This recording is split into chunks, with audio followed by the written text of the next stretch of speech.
Bonjour, ici Emmanuel Kambi. Je suis particulièrement content de vous retrouver en ce jour spécial parce que c'est dimanche et nous voulons vous annoncer la bonne nouvelle.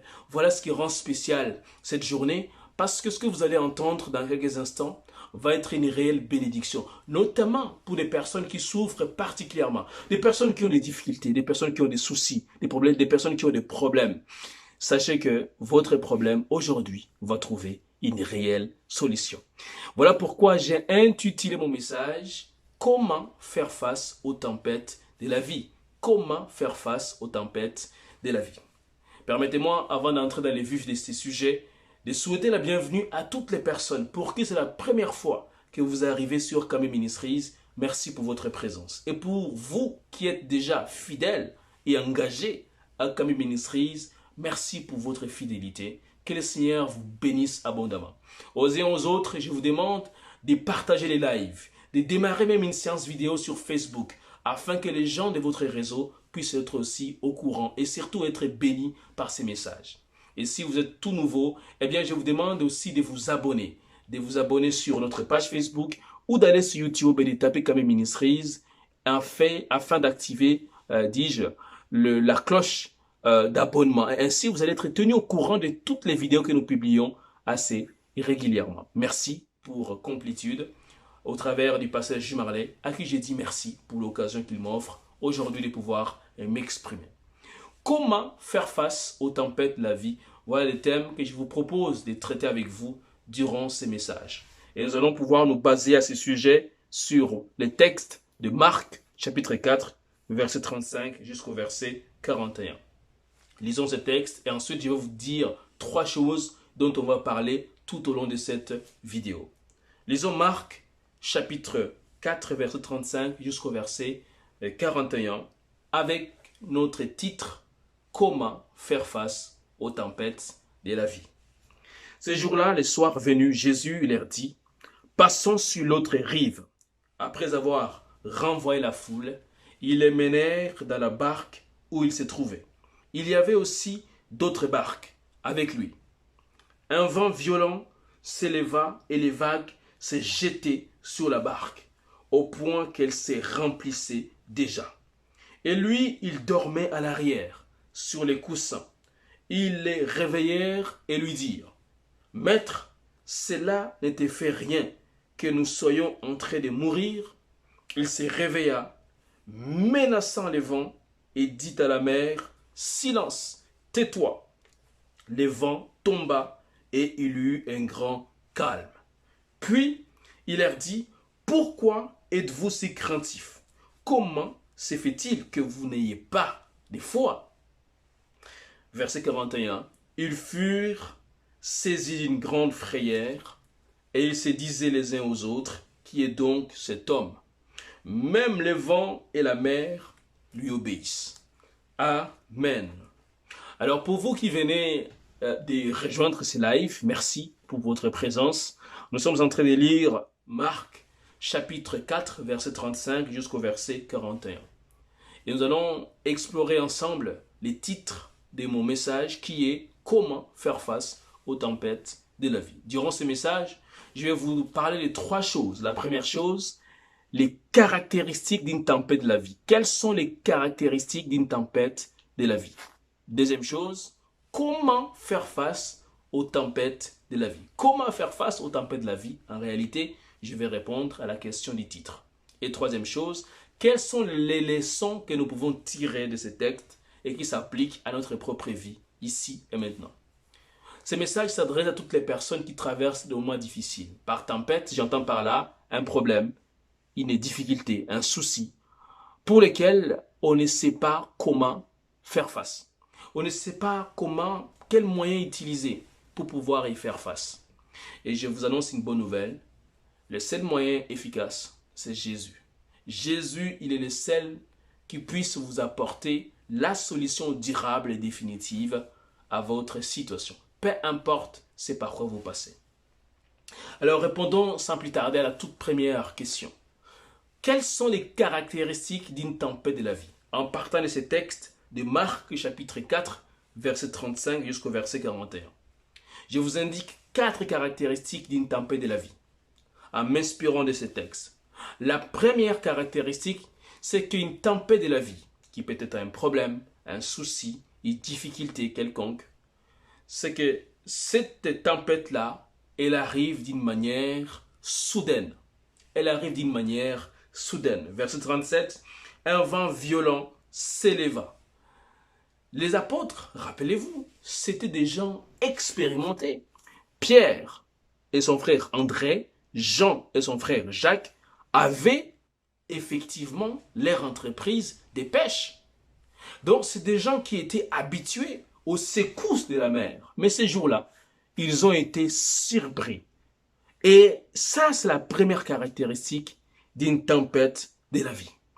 Les tempêtes, on va toujours les connaître. Et quand ça va arriver, ce sera d'une manière inattendue, d'une manière surprise, d'une manière totalement soudaine. À titre d'exemple, vous êtes dans une entreprise, ça fait peut-être 10 ans, 3 ans, 4 ans, que vous travaillez, vous êtes un employé modèle, et vous apprenez du jour au lendemain, à cause des circonstances de la vie, que votre entreprise va fermer. Cela arrive de manière soudaine, et ce n'est pas toujours évident d'entendre ce genre de choses-là. Parce qu'on devient triste automatiquement. Et à ce moment-ci où je vous parle, je ne sais pas quelle tempête est en train de vous frapper. Je ne sais pas depuis combien de temps vous vivez cette tempête. Je ne sais pas depuis combien de temps vous avez cette difficulté, ces problèmes, ces soucis, et qui vous enlève toute quiétude, qui vous enlève toute paix, qui occasionne des troubles à votre vie. Je vais vous annoncer une bonne nouvelle. Jésus peut solutionner cette difficulté. La deuxième caractéristique d'une tempête de la vie, c'est qu'une tempête de la vie arrive d'une manière violente. Verset 37 toujours, un vent violent. C'est arrivé d'une manière violente. C'est-à-dire que ça vous choque, ça cause un choc émotionnel, un choc parfois physique, un choc parfois spirituel. Vous ne savez même pas vers qui se tourner. Alors, je ne sais pas ce que vous avez vécu, je ne sais pas ce que vous avez connu comme difficulté durant ces derniers jours ou ces dernières heures même. Je ne sais pas si c'est arrivé aussi d'une manière violente. Ça vous a choqué. Ça a causé une commotion au niveau de votre âme. Mais je vous annonce que Jésus peut vous sortir de là. Dans quelques instants, je vais vous dévoiler comment faire face aux tempêtes de la vie. Et vous allez voir, c'est combien intéressant parce que Jésus, il est vraiment la solution. Troisième caractéristique pour aller plus vite, c'est que les tempêtes arrivent aussi d'une manière à nous effrayer, à nous causer de la frayeur, de la peur. Verset 41, ils furent saisis d'une grande frayeur. Quand cela est arrivé, même si les apôtres étaient expérimentés, ils ont eu peur. Ils ont été craintifs. Et vous savez pourquoi ces tempêtes occasionnent la peur? Parce qu'elles amènent aussi la panique. Les apôtres ont paniqué.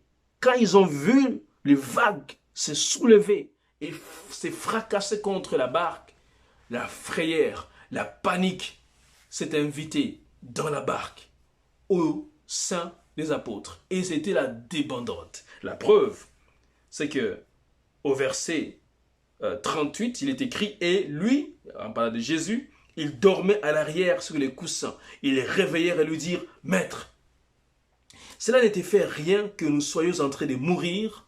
Ils sont en train de paniquer. Ils disent, mais on va mourir là. Mais ces gars-là est en train de dormir. Mais c'est quoi ce genre de choses-là? C'est quoi ce genre de personnes? Je me rappelle, quand on était à Kinshasa, c'était en 2007. On était en processus d'immigration pour venir au Canada. Et notre dossier tardait. Ça faisait déjà au moins 3 ans, 4 ans qu'on attendait, mais il n'y avait pas de réponse nécessairement. Mais on ne savait pas pourquoi ça tardait tant. Alors on a essayé de se renseigner auprès de l'immigration et on nous a dit que notre dossier s'était perdu. Alors vous vous imaginez, quand on a appris cela, non seulement c'est arrivé d'une manière soudaine, mais c'était violent parce que ça nous a choqués. Non seulement ça nous a choqués, mais surtout, ça nous a effrayés. Ça nous a mis dans la panique. On ne savait même pas comment faire. On ne savait pas vers qui se tourner. On ne savait pas quelle personne appeler pour intervenir. Et on a tellement paniqué. Mais la bonne nouvelle, c'est que grâce à Jésus, nous sommes aujourd'hui au Canada. Alors, c'est juste pour vous dire que peu importe ce par quoi vous passez, Jésus est la solution. Et Jésus peut intervenir pour résoudre d'une manière définitive votre situation. Dans quelques instants, nous allons prendre le temps pour prier ensemble. Et après, dans la deuxième partie, je vous partagerai les astuces comment faire face aux tempêtes de la vie. Mais en attendant, voyons la quatrième caractéristique. La quatrième caractéristique, c'est que si on ne fait pas attention, la tempête risque de nous envahir, de nous dominer. Et quand ça nous domine comme ça, on perd complètement de vue l'essentiel. Tout devient flou. Parce qu'à ce moment-là, on ne sait même plus vers qui se tourner. Tout est flou, on ne voit plus clair, tout devient noir. Et ici, au verset 37, on dit « Un vent violent s'élevant et les vagues se jetaient sous la barque au point qu'elle se remplissait déjà. » Donc la barque commençait à être remplie. Et c'est la même chose pour nous, dans la vraie vie. Le problème arrive d'une manière soudaine, violente, d'une manière à nous effrayer, à nous faire paniquer. Et ensuite, si on ne fait pas attention, on commence à se sentir dominé par les problèmes, à se sentir envahi par les problèmes. Et à ce moment-là, la plupart des fois, on commence à se poser des questions. Mais où est ce Dieu-là? On a l'impression comme si Dieu est à des milliards de kilomètres. Est-ce que ça vous est déjà arrivé? J'aimerais juste que vous puissiez dire dans les commentaires, Pasteur, oui, ça m'est déjà arrivé. On a l'impression comme si Dieu dort. Et c'est ça l'impression des apôtres. Parce qu'au verset 38, on dit, « Et lui, il dormait à l'arrière sous les coussins. Ils les réveillèrent et lui dirent, « Maître, cela n'était fait rien que nous soyons en train de périr ou de mourir. » Vous pensez vraiment que Jésus dormait? Tout à l'heure, on va voir les leçons qu'il faut tirer de ces textes ici. Mais je voudrais juste qu'on puisse s'arrêter un tout petit peu, qu'on puisse prier ensemble. Parce que je ne sais pas c'est par quoi vous passez. Est-ce que c'est la perte d'emploi? Est-ce que vous avez eu un diagnostic des médecins vous disant que vous avez une maladie incurable? Est-ce que vous êtes dans les processus d'immigration et vos papiers tardent tellement à venir et vous vous découragez? Est-ce que c'est votre couple qui ne va pas très bien? Votre femme ne vous aime plus, ne vous respecte plus? Votre mari en tout cas est en train de faire des choses qui ne vous honorent pas? Je ne sais pas c'est par quoi vous passez. Mais je voudrais vous dire une chose. C'est que Dieu peut changer votre situation. Et aujourd'hui, quelque chose va commencer dans votre vie. Est-ce qu'on peut prier ensemble? Et juste après la prière, je vous dis maintenant, quels sont les moyens qu'il faut utiliser pour faire face aux tempêtes de la vie? Et nous allons nous servir de ces textes-là de Marc, chapitre 4, de la fourchette 35 à 41. Et vous allez être étonné de voir à quel point Dieu a déjà mis dans sa parole tout ce dont on a besoin pour faire face aux tempêtes de la vie. Nous prions ensemble. Que Dieu dispose votre cœur. Élève la voix avec moi et prie le Seigneur. Papa, nous te bénissons, nous te rendons grâce. J'ai pris que tu bénisses mon frère. J'ai pris, Seigneur, que tu disposes son cœur. Je sens qu'il y a de l'inquiétude. Je sens qu'il y a un trouble qui est arrivé. Une tempête qui s'est abattue contre la vie de mon frère. Qui est arrivée d'une manière soudaine. Qui est arrivée d'une manière violente. Et qui a causé la panique dans sa vie spirituelle. Qui a causé la panique dans sa famille. Et qui aujourd'hui maintenant commence à dominer mon frère, à les remplir, à l'écraser. Mais je parle à cette tempête au nom de Jésus de Nazareth. Shalom. Shalom dans la vie de mon frère. Que tu te taises maintenant dans la vie de mon frère au nom de Jésus. Seigneur, ouvre l'esprit à mon frère afin qu'il voit à quel point Jésus est le seul qui puisse lui apporter la solution. Merci de disposer son cœur. Merci de lui permettre de comprendre que chaque chose qui nous arrive, c'est pour un but. Au nom de Jésus. Comment faire face aux tempêtes de la vie? Voilà un peu la question à laquelle maintenant nous allons pouvoir répondre.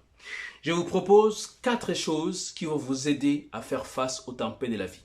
Alors pour les personnes qui viennent d'arriver sur notre page, qui vous nous captent en direct, nous vous souhaitons la bienvenue. Nous sommes en train de traiter les thèmes, à savoir comment faire face aux tempêtes de la vie.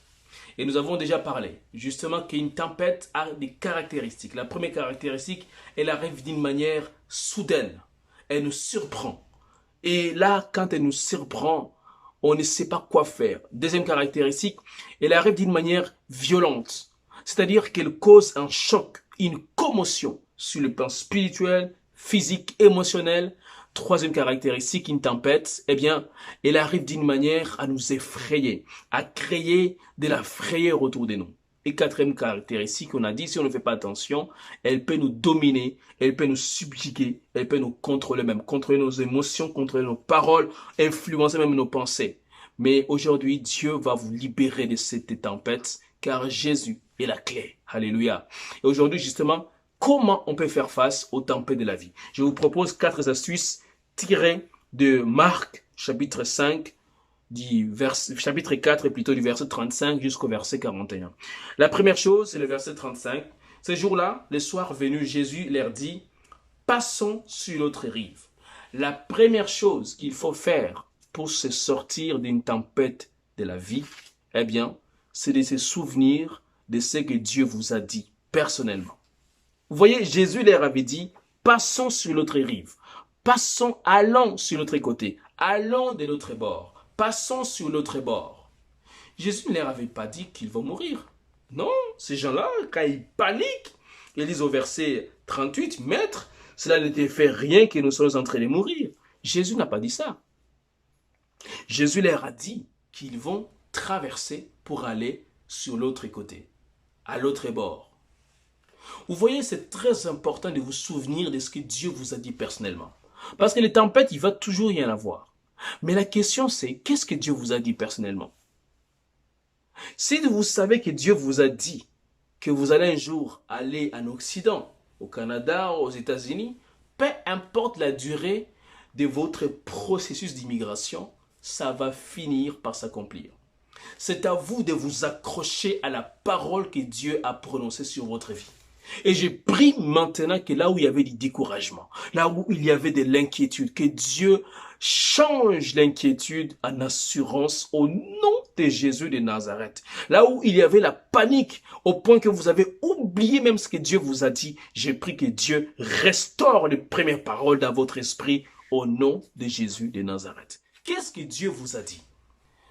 Jésus avait dit à ses apôtres, passons sur l'autre rive. Donc, et la tempête s'est levée. Mais ils pensaient qu'ils allaient mourir. Jésus a dit, non, non, non, non. Rappelez-vous de ce dont je vous ai parlé.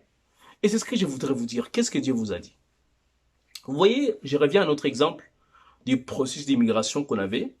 On était en train de faire des papiers, on était dans les démarches, on était à Kinshasa, c'est à cette époque, en 2007. Et on nous a dit que notre dossier avait disparu. Alors on s'est dit, mais qu'est-ce qui arrive que notre dossier soit disparu comme ça, sans aucune explication? Mais on s'est souvenu qu'il y avait des hommes de Dieu, des servants de Dieu, qui nous avaient dit, vous allez partir au Canada. Voilà pourquoi on n'a pas paniqué. Parce que, même quand c'est arrivé, ça nous a un peu effrayés. Mais ensuite, on a gardé le contrôle. Parce qu'on a dit, Dieu nous avait dit qu'on ira au Canada. Dieu nous avait promis qu'on ira au Canada. Peu importe donc ce que les gens d'immigration pouvaient faire, peu importe ce que les sorciers pouvaient faire pour nous faire disparaître les dossiers, Dieu était engagé par sa propre parole. Et par conséquent, Dieu allait réaliser sa promesse à notre égard. C'est très important de vous dire qu'est-ce que Dieu m'a dit moi personnellement.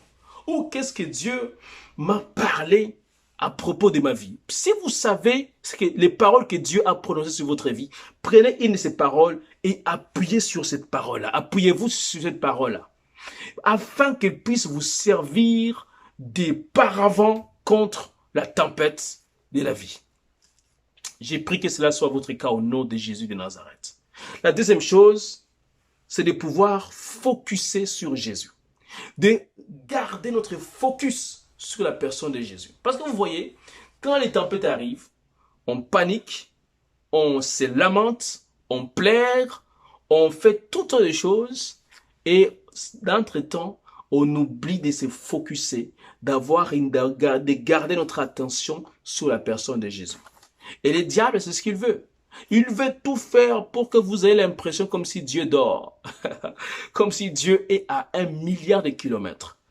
Mais la vérité, c'est que tant aussi longtemps que vous avez votre attention concentrée sur Jésus, vous allez pouvoir faire face avec victoire et triomphe aux tempêtes de la vie. Pourquoi alors il faut garder les focus sur Jésus? Pour deux raisons. D'après les textes de Marc, chapitre 4, verset 35 à 41. La première raison, c'est que Jésus, il est maître, verset 38, et lui, il dormait à l'arrière sur les coussins.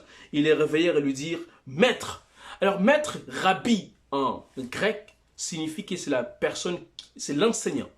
Et Jésus, en tant qu'enseignant, il peut vous enseigner, vous donner une leçon qui concerne la tempête que vous avez actuellement dans votre vie. En d'autres termes, vous pouvez aller voir Jésus et lui dire, Seigneur Jésus, qu'est-ce que vous voulez m'enseigner par cette difficulté?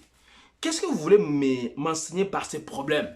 Parce que moi, je ne comprends que dalle. Je ne comprends absolument rien. Mais toi qui es mon maître, le souverain de ma vie, qu'est-ce que tu veux m'enseigner par là? Alors, si vous posez cette question, Jésus va vous répondre. Et sa réponse va vous rassurer, va mettre en vous une assurance incroyable. Et il faut aller voir Jésus comme maître. Deuxième raison pour laquelle il faut focuser sur Jésus, c'est que Jésus, il est homme comme toi. En tant qu'homme comme toi, comme vous, il a connu le même tempête que vous. Vous voyez, le problème, c'est que souvent on pense que quand on a des problèmes, Jésus n'a pas connu ces problèmes. Mais en réalité, Jésus a connu les mêmes problèmes. Jésus a été injurié, il a été frappé, il a été flagellé, Jésus a été rejeté, Jésus a été dénigré, méprisé. Et finalement, condamné à tort, crucifié comme un brigand. Mais le troisième jour, alléluia, il est ressuscité. Focussez-vous sur la personne de Jésus. Il est homme comme vous. Il a connu les mêmes problèmes que vous. Donc si vous allez les voir, vous lui dites, Seigneur Jésus, je ne comprends absolument rien. Comment toi tu as fait? Parce que moi j'ai tel problème. Comment toi tu as fait pour t'en sortir? Jésus va te parler. Jésus va te répondre. Parce qu'il est passé par là. Voilà pourquoi il peut faire preuve de compassion à votre égard. Voilà pourquoi Jésus peut faire preuve de compassion. Parce qu'il est passé par ce par quoi vous passez actuellement. Je prie que Dieu vous ouvre les yeux afin que vous puissiez savoir, accepter que Jésus est passé par là. Voilà pourquoi il peut intervenir dans votre vie. Que Jésus ne dort pas. Non, non, non, non, non, non, non. Jésus, il est en train juste de s'assoupir. Il est en train de voir comment tu vas pouvoir lui faire confiance afin de remporter la victoire sur cette tempête. Et je déclare sur ta vie au nom de Jésus que tu ne vas pas mourir. Tu vas sortir victorieux de cette tempête au nom de Jésus. Troisième raison pour laquelle il faut garder le focus sur Jésus, c'est que Jésus, il a la capacité de maîtriser les tempêtes de ta vie. Jésus, il a la capacité de maîtriser toutes les tempêtes de votre vie. Verset 41. Ils furent saisis d'une grande frayeur et ils se disaient les uns aux autres, qui est donc cet homme? Même le vent et la mer lui obéissent. Alléluia. Jésus a la capacité, la maîtrise sur les éléments de la nature. Il peut dominer les vents, les tempêtes, les ouragans, les tourbillons parce qu'il est homme, oui 100%, mais aussi Dieu. En tant que Dieu, il a le pouvoir de dominer sur vos vies, de dominer sur les tempêtes de votre vie, voulais-je dire, au nom de Jésus de Nazareth. Voilà pourquoi il faut garder votre attention sur Jésus. Il faut focuser sur Jésus. Parce qu'il est maître, il peut vous donner l'enseignement sur votre situation. Il peut vous dire pourquoi vous passez par là. Ensuite, il est homme comme vous. Il est passé par là. Il peut faire preuve de compassion vis-à-vis de vous. Et troisièmement, parce qu'il a la capacité de dominer sur toutes les tempêtes de votre vie. Pour terminer, troisième moyen pour faire face à la tempête, eh bien, c'est de pouvoir activer votre foi. Alléluia. Verset 40, toujours de Marc 4, 35 à 40, verset 40. Puis il leur dit, pourquoi êtes-vous si craintifs? Comment se fait-il que vous n'ayez pas de foi? Vous voyez la foi dont on parle ici. Ce n'est pas une adhésion intellectuelle à un dogme. Non. Ici, c'est la confiance exprimée dans la parole de Jésus et dans son œuvre à la croix. C'est-à-dire que c'est d'être en mesure de dire, Jésus, je t'ai fait entièrement confiance pour me sortir. Et la foi dont il s'agit ici, quand il s'agit des tempêtes de la vie, ce n'est pas une foi seulement de dire, Jésus, je crois en toi. Non, c'est une foi déclaratoire. C'est-à-dire, on doit la proclamer au travers d'une prière. Et c'est une prière d'autorité qu'il faut faire. Et c'est exactement ce que Jésus a fait. Donc parfois, il y a des tempêtes qui vont s'élever dans votre vie. Mais c'est à vous que revient la responsabilité de déclarer sur ces tempêtes et de dire, taisez-vous au nom de Jésus de Nazareth. Dieu vous a oint de son pouvoir et de son autorité pour le faire.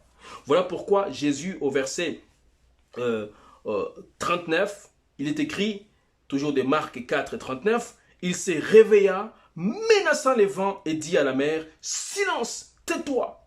Le vent tomba et il y eut un grand calme. Ha. Vous avez les mêmes pouvoirs, la même autorité pour parler sur les circonstances de votre vie. Écoutez-moi très bien. Ne parlez pas de vos problèmes aux gens. Parlez à vos problèmes. Ne parlez pas de vos problèmes aux gens. Parlez à vos problèmes. Déclarez sur vos tempêtes. Et dites-leur, aujourd'hui, vous vous arrêtez. Stop net. Assez, c'est assez. Et Dieu va honorer votre foi. Parce que Dieu aime voir ses enfants se lever et dire aujourd'hui, c'est aujourd'hui. C'est fini, ouais. C'est fini. Cette situation-là, c'est terminé aujourd'hui. Et si vous le faites, je vous assure, vous allez être étonné des résultats que vous allez récolter.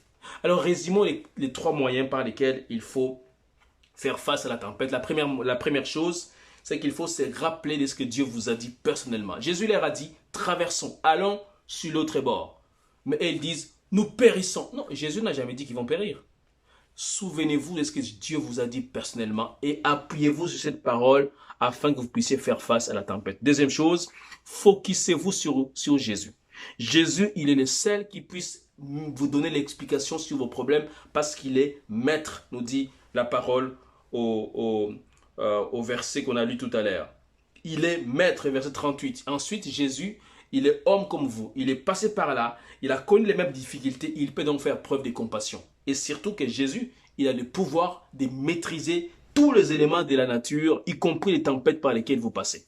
Et troisième moyen, c'est que vous pouvez désormais faire face à ces problèmes par la foi. Une foi déclaratoire. Il faut parler à vos problèmes afin que ces problèmes se taisent comme ces vents se tuent lorsque Jésus a parlé contre eux au nom de Jésus. Alors, quelles sont les leçons qu'il faut tirer de ces textes? 3 leçons rapidement pour terminer. La première leçon, c'est qu'il y aura toujours des problèmes dans la vie. Il y aura toujours des tempêtes dans votre vie. Que vous le vouliez ou pas, il y aura toujours des tempêtes. Mais deuxième leçon, ce qu'il faut savoir, c'est comment réagir aux tempêtes quand elles arrivent. Et il faut réagir par la foi. Les tempêtes viendront tester votre foi. Mais c'est à vous de vous tenir debout contre ces tempêtes et de dire, désormais je déclare au nom de Jésus que ces tempêtes vont se taire. Il y a des choses que Dieu ne fera pas pour vous. Il y a des choses que Dieu vous laissera faire afin que vous puissiez exercer votre foi. Et je déclare que maintenant votre foi est en train de s'exercer au nom de Jésus de Nazareth. Et troisième leçon qu'il faut tirer, c'est que les tempêtes annoncent de grandes bénédictions. Quand vous avez des grandes tempêtes dans votre vie, c'est parce qu'il y a des grandes bénédictions qui sont en train de venir. Je suis en train de voir votre dossier d'immigration en train de se résoudre au nom de Jésus de Nazareth. Je suis en train de voir votre problème de couple en train d'être solutionné par le Saint-Esprit au nom de Jésus. Je suis en train de voir les problèmes qui vous étaient diagnostiqués comme étant maladie incurable. Dieu est en train de toucher votre pied droit. Il est en train de toucher votre oreille droite. Dieu est en train de toucher votre cœur. Il est en train de toucher votre estomac afin que votre vie soit transformée. Que Dieu vous bénisse abondamment. Vous savez, c'est un plaisir pour moi de vous parler. Et je veux que vous puissiez être en bonne santé. Je veux que vous puissiez être en paix. Pourquoi? Parce que quand Dieu intervient, nous dit les versets 38-39, il se réveilla, menaçant les vents et dit à la mer, silence, tais-toi. Le vent tomba et il eut un grand calme. J'ai pris que ces grands calmes-là soient votre partage, votre portion, votre héritage comme enfant de Dieu. Au nom de Jésus, j'ai ainsi prié. Amen. Alors on se dit à très bientôt. Ciao.